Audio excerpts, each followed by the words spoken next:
Hello, everyone. I'm Daniel Russel, Vice President of the Asia Society Policy Institute in New York. Thanks for joining this program. We're going to try to take stock of what I think is an underreported but tremendously important phenomenon in the technology space. That's the intersection of China's digital Silk Road and the international processes for setting international tech standards. I'm very pleased to be joined by some impressive experts with a lot of analytic firepower who come at this issue from different continents and different perspectives, and who've each written extensively on the topic. And although they are genuinely experts in the field, they're also mercifully good at explaining these sometimes complex issues in straightforward terms that people like me can understand. First, let me introduce Julia Vu, who is a cyber fellow at the Harvard Belfer Center and leads the team behind Belfer's National Cyber Power Index. She was formerly the research director for the China Cyber Policy Initiative and spent 7 years, I think, in Beijing working at the British Embassy covering China's cyber and AI policy, with stints also at the EU delegation and the Carnegie Tsinghua Center. Dai Mochinaga is a senior researcher in Tokyo at the Keio Research Institute. Previously, he served as a researcher at Mitsubishi Research Institute. And Dai has done extensive research on the impact of Chinese technology and the digital Silk Road. And I will introduce in absentia our hopefully third speaker, Tim Rühlig, who is stuck in traffic in Germany, but is on his way. He's a research fellow at the German Council on Foreign Relations, Technology and Global Affairs program, but until recently was at the Swedish Institute of International Affairs. So we have our fingers crossed that Tim will be able to join us in the course of the meeting. So Julia, Dai, and all the listeners, warm welcome.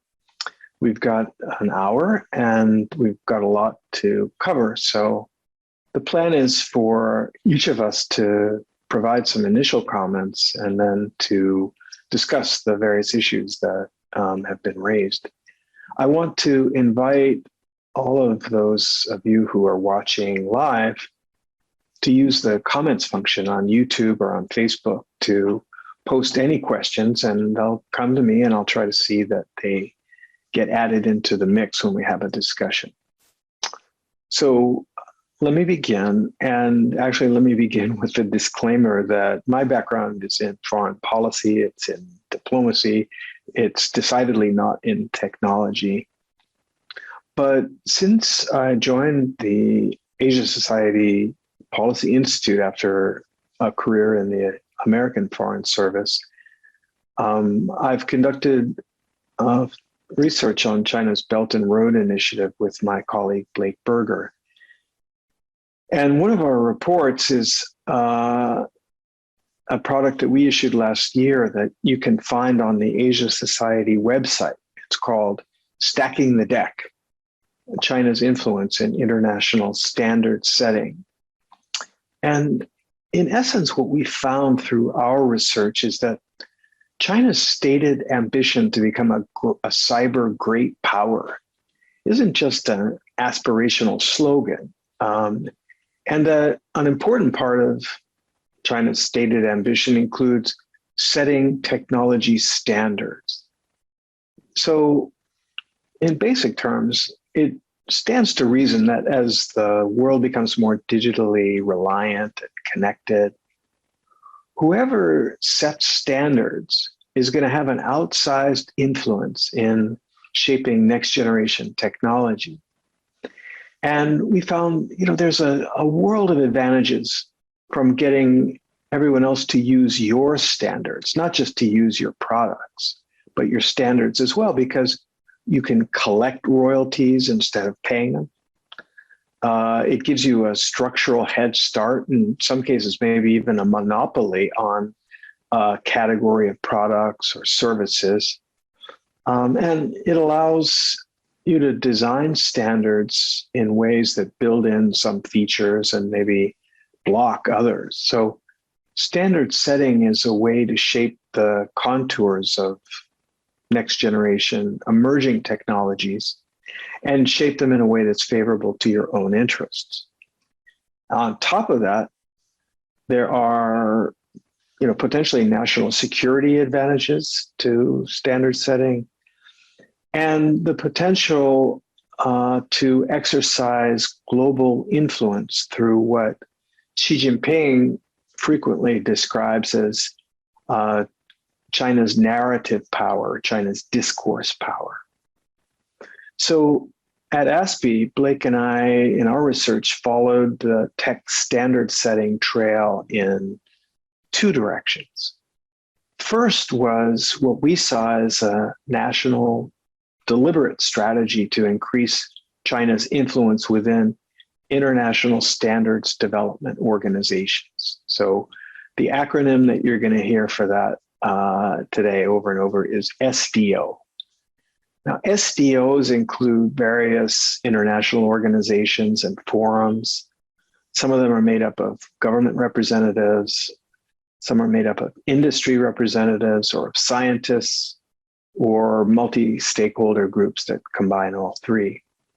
So one example of an intergovernmental group is the UN's International Telecommunications Union, the ITU. And there are also prominent industry and technical associations like the IEEE or the ISO. I promise not to get too wonky. The point, though, is these are bodies that in many respects write the rules for technology. And even if those rules aren't strictly mandatory, they matter a lot. So that's why over the last decade or so, the Chinese government has lobbied really hard to put Chinese nationals in many of the key roles in multilateral SDOs.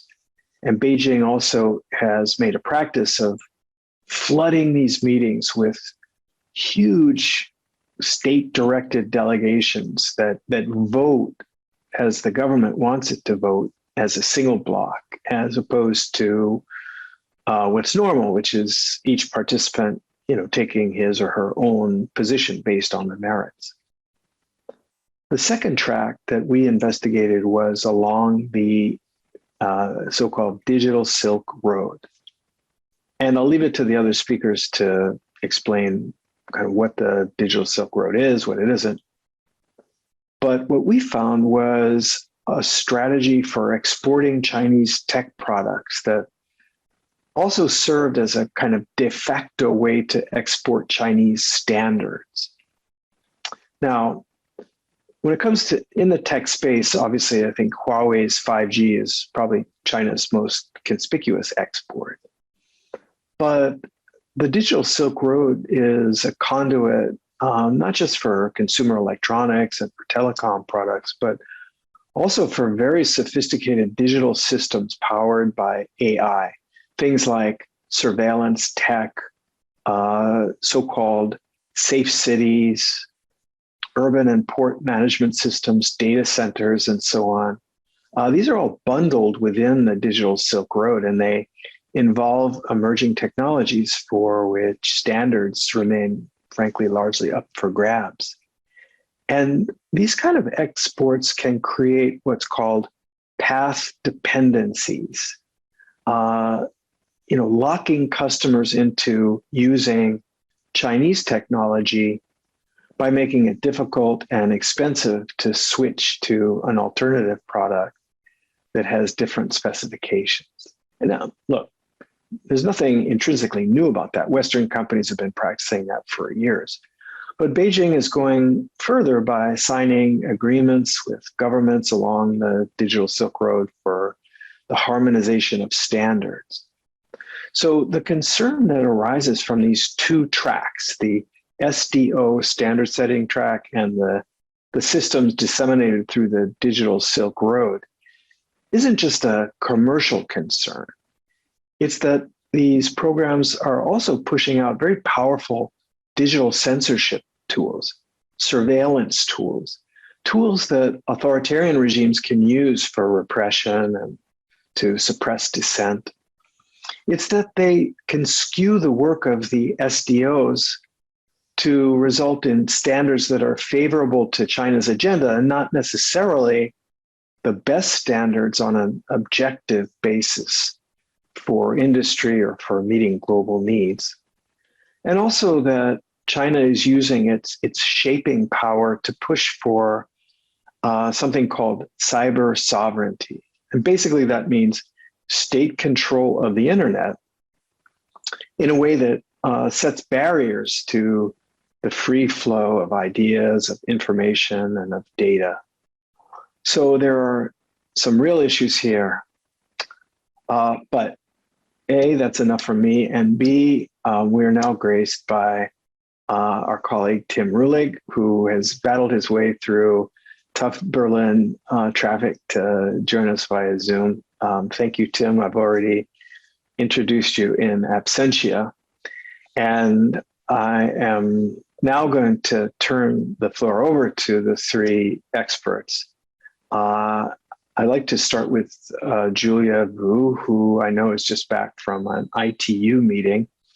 So Julia, can I ask you to go next and to share your thoughts on the digital Silk Road, on China's and on China's tech standards in general? Absolutely. Thanks so much, Danny. And thank you, Aspie, for inviting me here for this panel. And I'm delighted to be here with Dai and Tim to talk to you about one of my favorite topics. So I'm going to elaborate on a few points that Danny raised in the introduction. So basically, technical standards can be used as levers to shape technology. They can enable or prevent interoperability. So there is examples just to it's sometimes hard for people to get their head around exactly what we're talking about. But an example of a blocker is that, for example, I've just come back from Geneva, and because the UK and Europe have different technical standards of plugs, I needed to bring an adapter with me. It's also, technical standards can also be a facilitator. So, for example, I am able to zoom to your screens now, regardless of whether you're using a Mac or a Windows. So they can block our technology, or they can enable us to connect seamlessly. And so, and they're also a form of technology governance. And increasingly, now it's become a much more contentious area. Technology governance has, and has become more entwined divided along nationalistic boundaries. And when it comes to technology governance, this can manifest as debates over having more decentralized networks or more centralized control of the internet, for example. And as technology competition continues to be a top challenge for many governments, particularly around US-China tensions continue to percolate, I think it's important for policy wonks and policy strategists to consider all the various tools in the pockets of governments and industry. And obviously with greater fragmentation of the internet because of these divisions and also decoupling, technical standards will likely play a greater role, which is why this panel is so timely. So let me dig a little bit more into SDOs and specifically the ITU. So firstly, there are hundreds of SDOs trying to shape technical standards and shaping technical standards, not just for emerging technologies, but for lots of other products. And one thing I think it's important for everyone to know is maybe 20 years ago, from the US perspective, the EU was perceived as a chief competitor in the standards development realm. And 20 years later, China is a significant force across the standard system and in the key standards bodies that Danny mentioned earlier. And I also think that we should remember that this is something that should be expected because China is a major manufacturer and also a technology leader. And so we would expect, if we're going to be developing international technical standards, to see China at the table. So then the question is, if the Chinese government is much more coordinated with its partners and also its industry, and countries like the US and its allies aren't, then how do we go about maintaining influence and balance when countries like the US and allies have had a more hands-off approach when it comes to government involvement. And as Danny said, China is very ambitious, but also very, very transparent about its ambitions in this space. And so there are two main kinds of standards making governance models: multi-stakeholder and multilateral. As many of you probably can guess, the US is a proponent of the multi-stakeholder model, which involves industry, civil society, intergovernmental organizations. Standards are primarily developed by industry. Governments have a hands-off approach. And then there's the multilateral models, which you can see in the ITU, which is the government-to-government negotiations. And this is the forum in which we can see China really ramping up its activity at all levels in terms of leadership roles, attempts to propose new types of standards, such as, for example, new IP, which some of you may have heard of a couple of years ago. And so, as I mentioned, historically, US and allies have not invested a huge amount of effort in using the ITU, or implied this, because it is multilateral, and the philosophy towards standards development is to leave it to the multi-stakeholder groups and also industry. And there's also not a huge amount of industry participating in the ITU either. So then why is what's going on at the ITUT important? And from my perspective, there are two reasons. One is, if a proposal becomes an ITU standard, then that can become a market access barrier for industry, any industry across the world, if they wanted to enter that market that adheres to the standard, the ITU standard. Secondly, just because the US and allies haven't historically really pinned that much importance to what comes out of the ITU, that doesn't mean that no one thinks that that forum is important. And it's not just China that is particularly active in the ITU. Developing countries are also very active there, as well as other countries such as Japan and South Korea, to name a couple of others. So, and having said that, I think that we should also spare some of our energies and not put all of them into just monitoring and ramping up our influence in the ITU, not only because there are plenty of other STOs that China is and Chinese companies are influential, but also because it's equally important to focus on whether or not these standards are adopted and to encourage standards adoption, if possible, in technologies that are important to you. And so from my perspective, the proliferation of technology is driven through two main routes. Firstly, from above through these SDOs, and secondly, from below through adoption at such a high volume that it becomes a de facto standard in the market. And this is where the digital Silk Road comes in. And so by that, I mean specifically Chinese kind of government, banks, and industries building digital ecosystems, particularly in the developing world, and using these technical standards. And that's where it comes into play for me. And so the Digital Silk Road is part of the Belt and Road Initiative that was announced in 2015. And Africa and other developing countries are key partners for China's Digital Silk Road. In 2016, Chinese media reported that China had concluded MOUs with about 16 countries on DSR construction. The link to technical standards here is that not only is China increasing its influence at international level to shape the standards, but also it seems as though they're putting a huge amount of investment into encouraging the adoption of Chinese technologies on the ground. So the effort is from above and also from below. And I think the point here is that I'm not sure the US and allies' efforts are comparable. So I'm just going to stop my remarks there.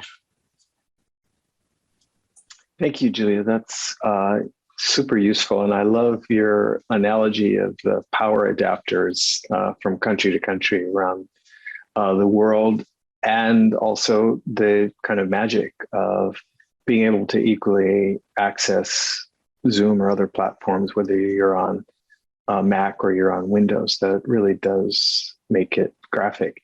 You've begun to point us in the direction of what concerned and interested governments and potentially other stakeholders ought to be doing or might consider doing. And we'll get to that in the discussion. But next, let's welcome Tim here.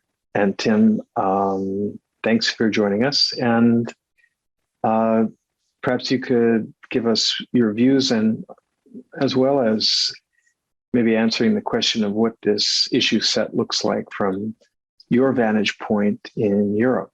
So over to you, Tim. Yeah, thank you so much.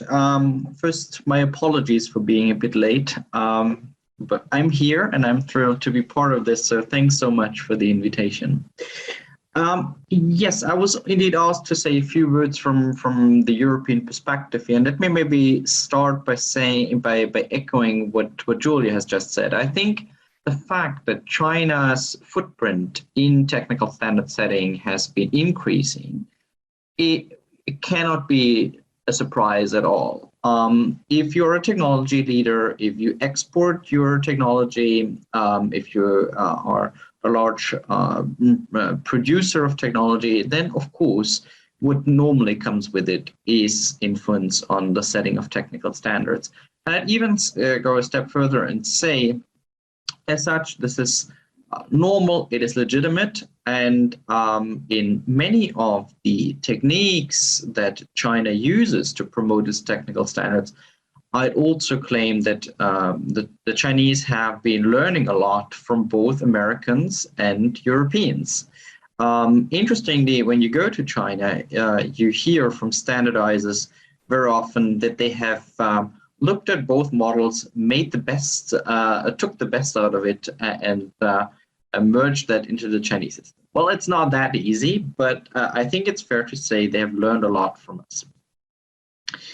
At the same time, I think there are some specificities in China's approach to technical standardization that primarily lies in the linkage between the political agenda and standard setting.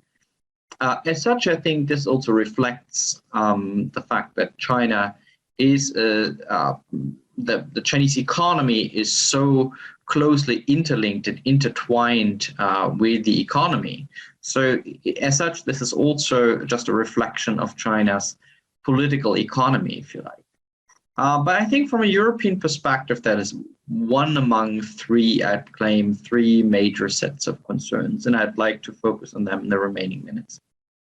The first is indeed the politicization of technical standard setting. I think Julia has already hinted at the fact that technical standards are normally in the West, on both sides of the Atlantic, despite differences in the system, are developed by industry, by private actors at least, first and foremost. That is really not the case in China, or not as clearly as clear as it is in the US and Europe. Of course, technical standard setting also in China requires the support and the participation of industry, be them state-owned or privately owned. This is for sure. But domestically, you see that very important parts, if not the most important parts of technical standard setting, are developed under the umbrella of state institutions that can be state ministries, that can also be local governments. You see that those parts of the domestic standardization system that are not formally under the state still suffer, in my opinion, from quite heavy state influence. And also, if you look at the international angle, China is represented in international standard developing organizations, first and foremost, if not always, by state institutions. And as such, of course, technical standards, that reflects also that technical standards have a bit of a different role in the Chinese context. For us, technical standard is essentially something to create interoperability, provide sort of a basis for innovation and competition, complementarity of technologies. For the Chinese, technical standards is already part of sort of the competitive game.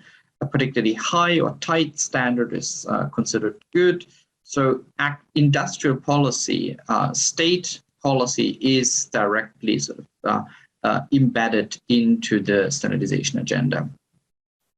Now, for this, from the European angle, and I think also from the American viewpoint, is dramatic. It is a quite dramatic shift if that shaped the future of the international standardization system.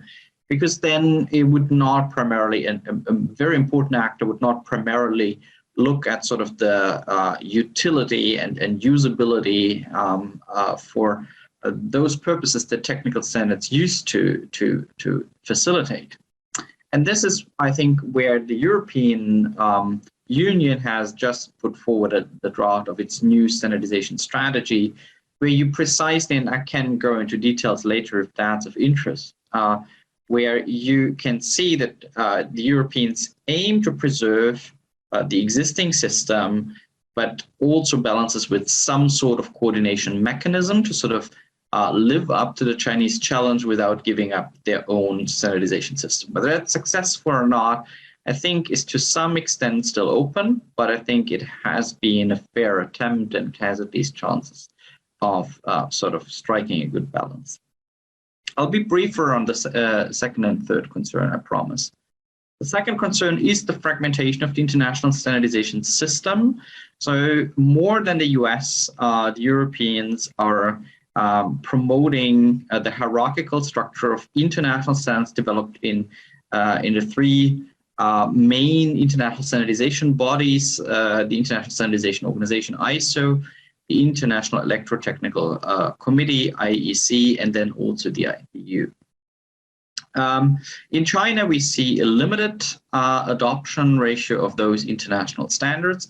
China has just announced it wants to raise that, but I think Europeans remain very cautious. And of course, we also are quite cautious because of the Belt and Road Initiative, the Digital Silk Road, those mechanisms where you see China still mentioning them, China still tries to go outside of those this established system to promote its own standards. The counter strategy from the European side is pretty straightforward.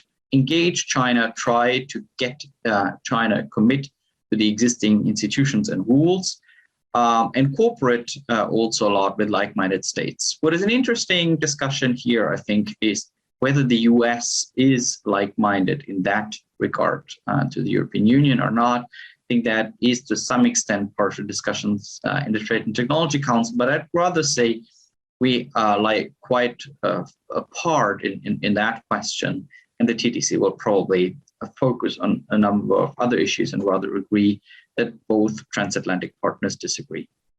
And third and finally, I think the final concern from the European side is the inherent power shift. Europeans, particularly Germany, but also others, have punched above the economic weight in international standard setting. So when China gains importance, gains influence, that is most likely to come at the cost of Europeans, and that's what we're already seeing. And I think we see that the Europeans also acknowledge that that has implications far beyond the narrow field of technical standard setting. It has economic implications because with, particularly with digital technologies, you see an increasing share of standards being patented, so it has a massive distributary implications that have also an impact on the competitiveness of your national economies. You have, of course, a regulatory part because international standards, though voluntary on paper, do play a role in a WTO system, so they are part of international trade law.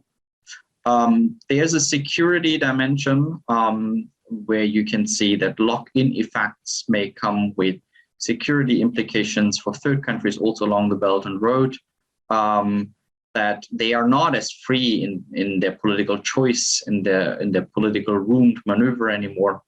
And finally, I think there's an ideational dimension where you can see it matters whether the technical standard has been developed in a democratic or an autocratic ecosystem. That is reflected in the technical solutions, and it is also not necessarily even intentionally, but whether intentionally or unintentionally, it is a means to project the societal and political values of your own country. So in that sense, I think Europe aimed to re-strengthen its own basis by a number of means. I'm happy to go into detail there as well during the discussion. But at the end, we see that standardization is sort of most successful when we see it through a cooperative lens, but we also need to protect our interests and values vis-a-vis China. I think it is not very easy to square the cycle, particularly in this field of technical standard setting, now that China is growing. But standardization power is quite transformative. Standards are seldom really changed once they are broadly adopted. And they are discrete because it's not always very obvious what the political concern is that we should have with technical standards. On both sides of the Atlantic, we are waking up, and I think that's the positive sign that I would like to share today. Thank you so much. Tim, you were worth waiting for. Thanks so much. That was really very insightful. I'm struck by, first of all, you and Julia both hitting the point that there is legitimacy to China's large footprint in the standard setting space as a major producer of technology, that the issue is not if China has or should or has the right to help set standards, but how China is going about it and to what end. So the three concerns that you laid out are about the politicization of the process, fragmentation of the international governance system, and the implications of the power shift as China gains influence, whether it's economic or security or social. Those are really important points. And like Julia, you cracked open the door to both what, in this case, Europe is doing and what we collectively ought to be doing. And that's something that we're going to come back to. So let me now turn to Dai in Tokyo. And Dai, thank you for staying up so late to join us. Tim has made some important points about the sort of the Chinese context, what's going on there. And Julia touched on this as well. You've done a lot of work on the digital Silk Road. You've done a lot on Asia, both Japan's perspective and Southeast Asia's perspective. So let's turn it over to you and hear your views, please. Okay, thank you, Danny, and thank you for having me. I'd like to talk about the digital Silk Road and the Chinese strategic concept of the dual circulation, its interaction, and the Japan's reactions to BRI and digital Silk Road through the free open Pacific. And the last thing is the importance of the moral use of technologies. The first point of the digital Silk Road and China's strategic concept of dual circulation is the digital Silk Road is China's initiative earning return from overseas by make the most of information technologies. As Danny and Julia and Tim mentioned, digital Silk Road leverages the technology to make other countries dependent on Chinese economy and technology, such as infrastructure or mobile payment system. I would like to point out that earning return through the digital Silk Road can be explained by the concept of dual circulation. And its problems are locked in the state infrastructure and influence on how to implement technology into our society. The Chinese Communist Party released the concept of dual circulation in May 2020. The dual circulation describes the interaction of domestic and overseas ecosystems. It underpins its economic strategy, aiming to boost the innovation of its industries and make them more competitive globally. It also strengthens the Beijing influence on other states by increasing dependency to Chinese technology and economy. There are three stages in dual circulation to increase dependency and get returns. The first stage is domestic circulation. The Chinese government supports technology development in their country and protected industries with domestic regulations and subsidies. This support has made Chinese industries competitive and prepared for going to the global market. The second stage of dual circulation is internationalizing these technologies through overseas development. BRI's major projects have contributed to exporting developed technologies and platforms. These projects have enhanced interdependency between China and other countries in economy and technology. Telecommunication and digital payment platforms are examples of China's focusing areas. When China's industry tried to go up, standardization is a key to increase dependency. Chinese industries have standardized technologies at international organizations with the support of Beijing. As Julia mentioned, this support is critical for industries to compete with the dominant players that have set global technology standards for decades. The success of strategic standardization enables China to offer infrastructure with a globally standardized technology at a low cost. The third stage, this is the final stage, getting a return from the other country and exercising influence. China derived the return associated with technologies from widespread platforms and infrastructure. For example, Chinese companies get a patent fee from other countries and other countries' telecom operators and manufacturers. And it benefits industries and will circulate domestic investment and technology developments again. There are more spreading Chinese technology along with digital Silk Road, the more dependent on them.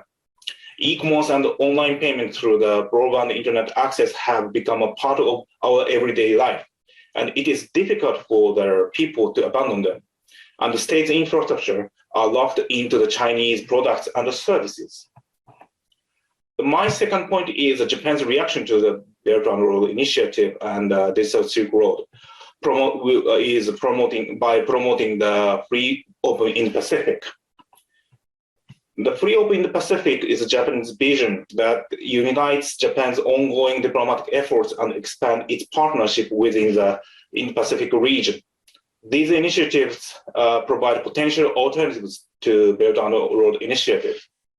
In the cyber domain, Japan has ongoing projects related to the digital economy or infrastructure development and the capacity building, along with free open Indo-Pacific, and harmonize these efforts with partners. Through Open Indo-Pacific, Japan seeks to share the benefit of technology development. To achieve sharing the benefit, the international community keeps it fair by rules. Japan and the US and Australia and India increase their engagement in Indo-Pacific region with free open Indo-Pacific that provides a principle of technology and economic development. Free open Indo-Pacific also offers partners options regarding the infrastructure development and connectivity, including alternatives to BRI. Some countries already selected not to use Chinese products, so these efforts started to make the results.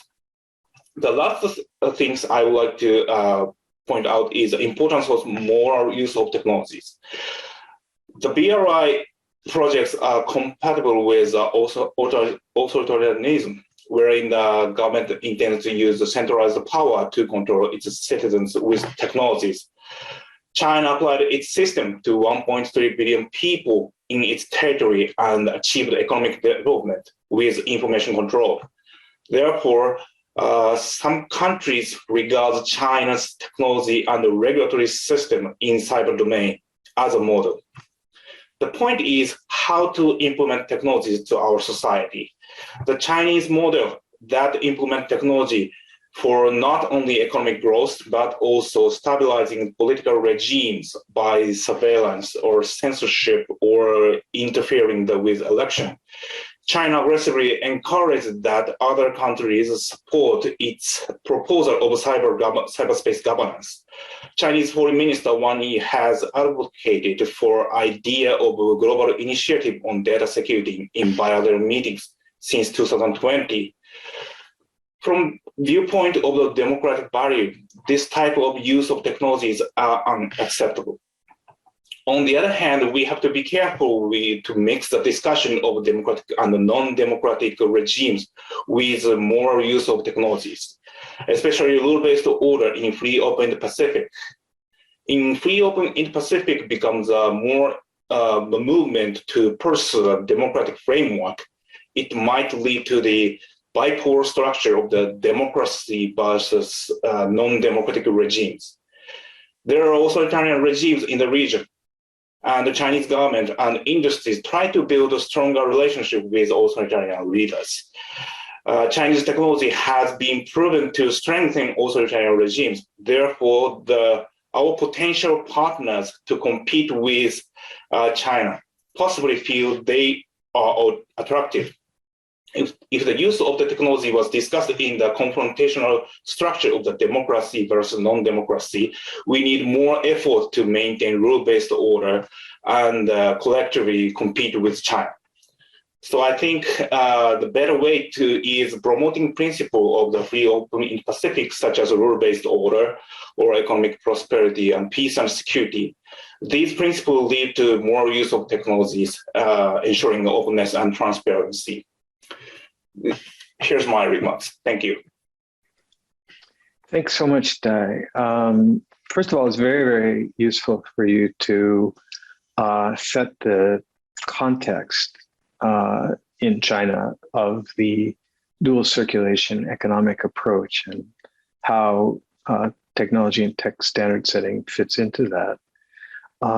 And secondly, it's also relevant and important to explore, as you have, to unpack some of the objectives and some of the concerns with respect to the sort of political dimensions and the political application of technology, both in the sense that an open internet is part and parcel of a free and open Indo-Pacific, that the West is trying to share the benefit of technology development through consistent and fair rules, generally speaking, but also at the same time, as you point out, not wanting to take an approach that leads to blocks, that leads to division. We want technology to be a solvent to political boundaries, not to reinforce it. And that's very much in line with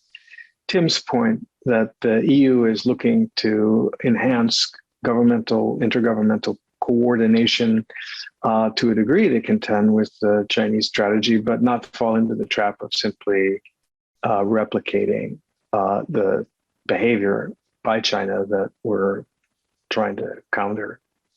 So there's a whole universe of interesting points that the three of you have raised. We also have questions coming in from the audience.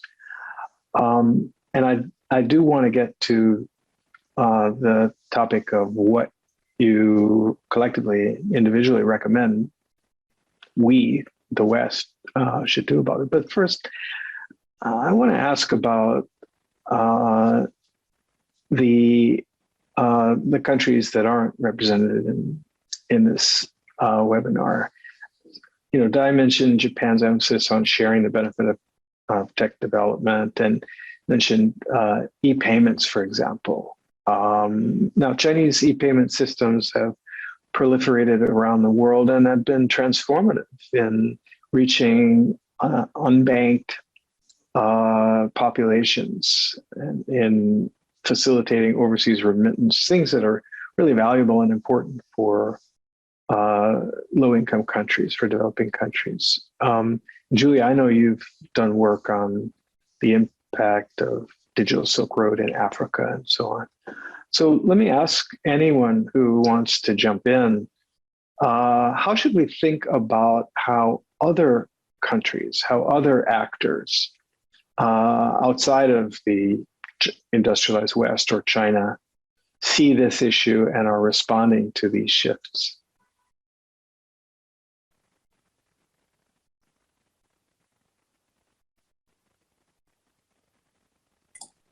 Sure, I'd be happy to jump in quickly.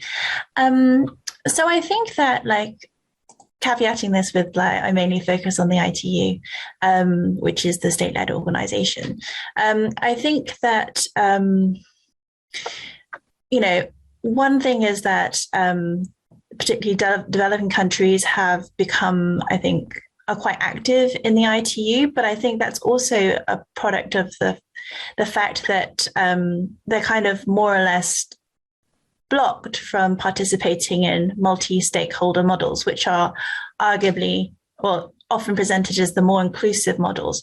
But they're kind of inclusive if you have the technical expertise to participate in the discussions, and also if you have the funds, because a lot of the time participating in, like, for example, the IETF or something is voluntary. Another kind of very kind of admin issue is there's no simultaneous translation. It's all conducted in English. So it's actually quite hard for countries, some countries, to participate if they don't have the resources. And so, you know, the ITU is one of the forums where they can. And I think one of the things is that, you know, there are actually some pretty critical digital divide that needs to be bridged, right? And so there is the opportunity here for themselves to be heard and to also find partners to help them address this gap. We're seeing, with greater attention from Western allies and also China and other powers in the ITU, I think there's an opportunity here for developing countries to be heard a bit more, and also to kind of find other partners aside from China to work with. Thanks. So on the one hand, participation in STOs is a means of bridging the digital divide. On the other hand, the price of admission to be able to function in an STO is already quite high. It requires a lot of technological expertise, money, and English language skills that some low-income or developing nations and representatives may not necessarily have. Tim or Dai, anything you want to add on that broad topic? Yeah, I think what Julia rightly sort of focused on is the fact that most developing countries are really standards consumers, and Europe, the United States, China, we are standards producers, and I think we have to keep that in mind. So for them, to some extent, it is at first maybe, I mean, they have a fundamentally different perspective from that. They may want to participate, but I mean, I think Julia has rightly pointed out in her introductory remarks that a standard is not fit for its purpose, and if it's not picked up by the market, it won't fly. It won't become a real standard. So in that sense, I think it really very much goes back to your innovativeness, but also to your resources, whether in those fields where you are innovative, it could contribute to standards, whether you have the resources to do that. But there's one angle, I think, where I see developing countries being concerned about what China does and where they're waking up. And this is when we look at technological lock-in effects. And I think this is where particularly the connectivity initiatives, be that the Global Gateway from the European side, be that Build Back Better, be it the Blue Dot Network, etc., where this really taps into something where questions of standards implemented in connectivity projects that don't bind you for decades to suppliers from one country actually matter. So I think that is the most sort of immediate concern of developing countries that becomes more apparent, and I think that's a very positive development. Thanks, Tim. That makes a lot of sense, and let's get in a moment to the questions of initiatives like the Blue Dot Network and others.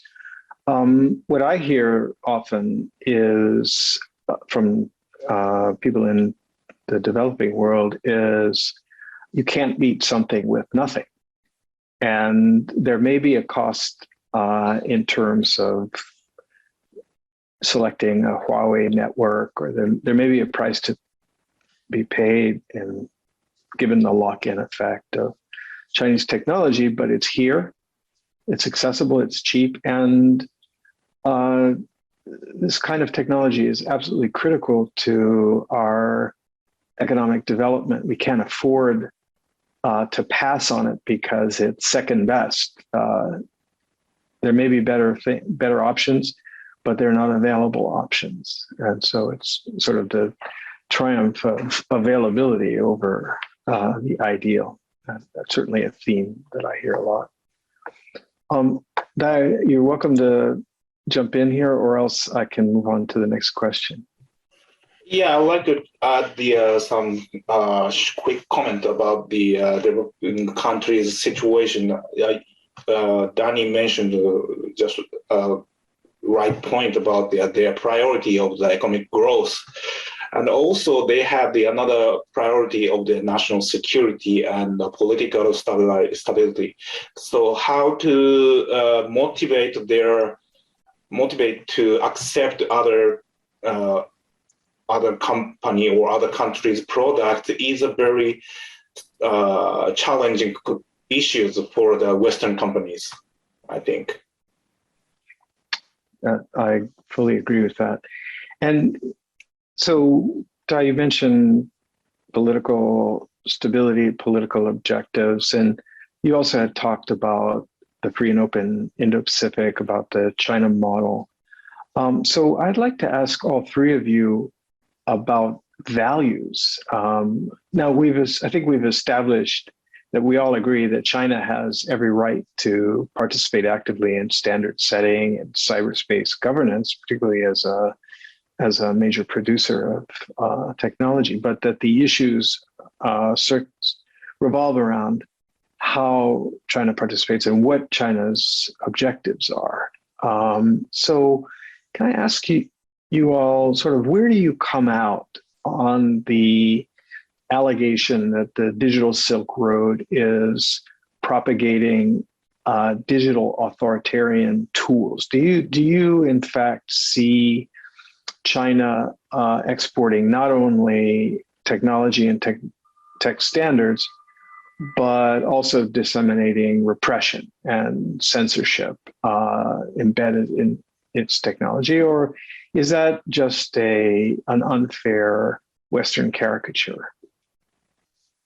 Who wants to take a whack at that?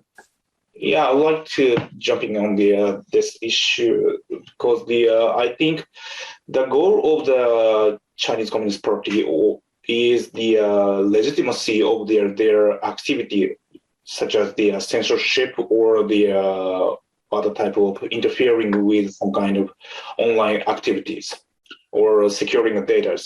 So they would like to insist these ways using the technologies is legitimate for their country. That they want to make that kind of activity as a global standard. So I think the goal of the China or the digital growth is the making their way to the global standard. Tim, Julia, thoughts on the values question? I'm not sure I have sort of a full picture of the digital Silk Road to sort of make a proper assessment of your original question. My suspicion is here, of course, that there's technologies developed within the Chinese context. They try to sell it.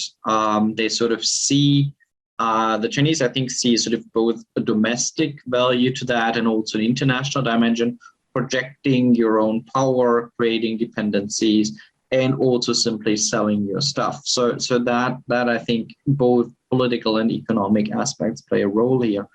And I think I'm not even sure it matters so much whether China wants to spread its own values, because they are embedded to some extent in Chinese technology.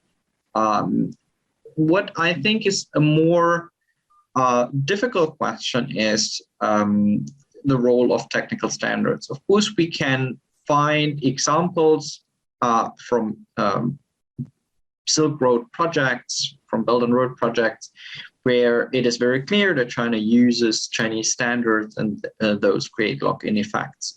But frankly, I think we lack a full picture to assess sort of when we look really whole scale, to what extent does China use technical standards that contradict international standards, and what are the implications? I think that is still an immensely important, but also an undone research, at least to my knowledge. I see studies like yours, Danny, that has come out.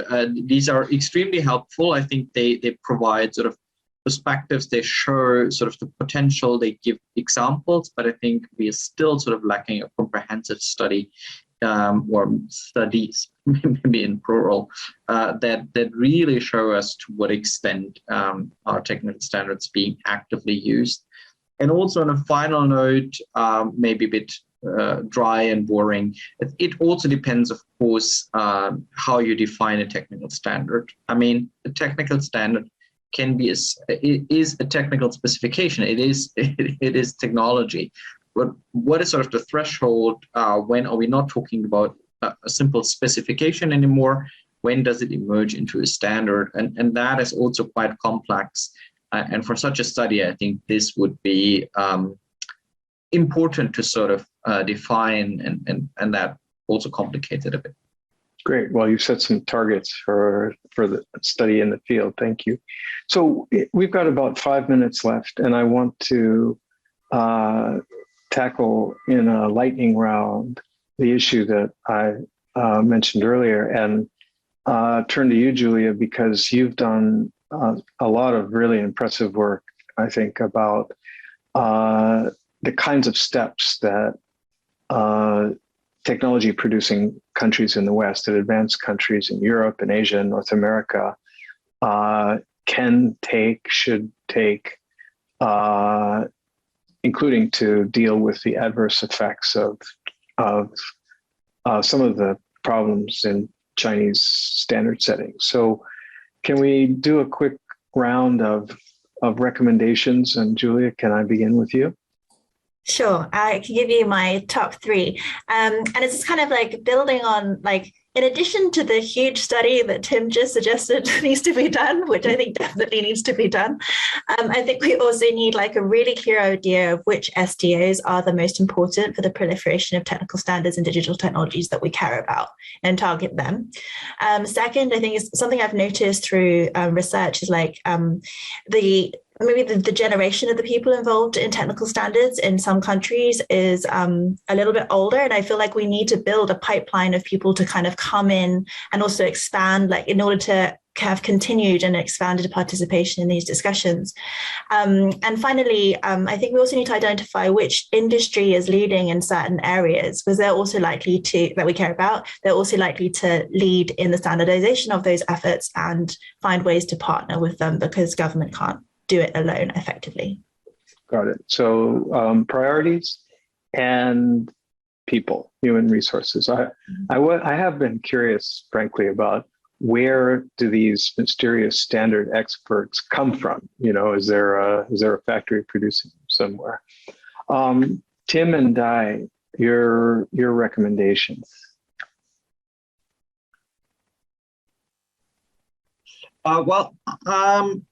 Human resources, I think, is indeed an enormously important aspect. Just to mention, I think China has around 10,000 graduates in technical standardization coming out of Chinese universities every year.